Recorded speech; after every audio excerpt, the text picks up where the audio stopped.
अगर आप बिहार के विकास के आंकड़ों को ध्यान से देखेंगे तो आपको पता चलेगा कि 1965 तक बिहार देश का बीमारू राज्य नहीं था।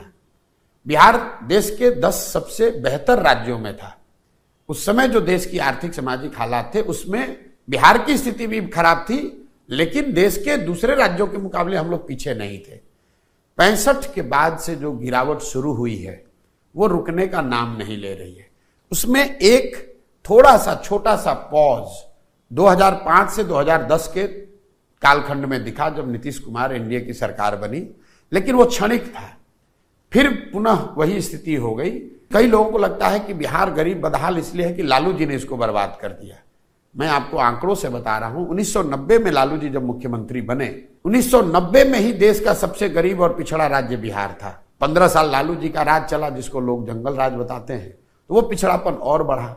2005 में जब नीतीश कुमार मुख्यमंत्री बने तो देश का सबसे गरीब, पिछड़ा, निरक्षर, भुखमरी, पलायन वाला राज्य बिहार था। और आज करीब करीब 19 वर्षों के नीतीश बाबू के शासन के बाद देश का सबसे गरीब, पिछड़ा राज्य बिहार ही है।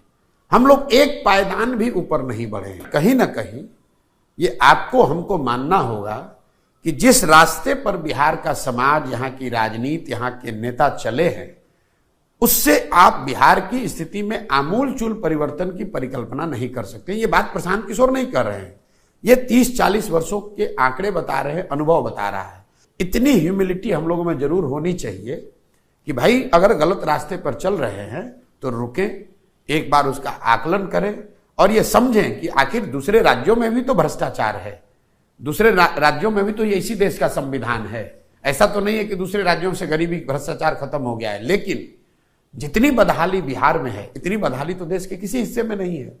तो कहीं ना कहीं ये सोच बिहार के जनमानस में आनी चाहिए और उस सोच के आधार पर इससे निकलने का प्रयास होना चाहिए, और उसी प्रयास के दिशा में जनसुराज एक ईमानदार कोशिश है।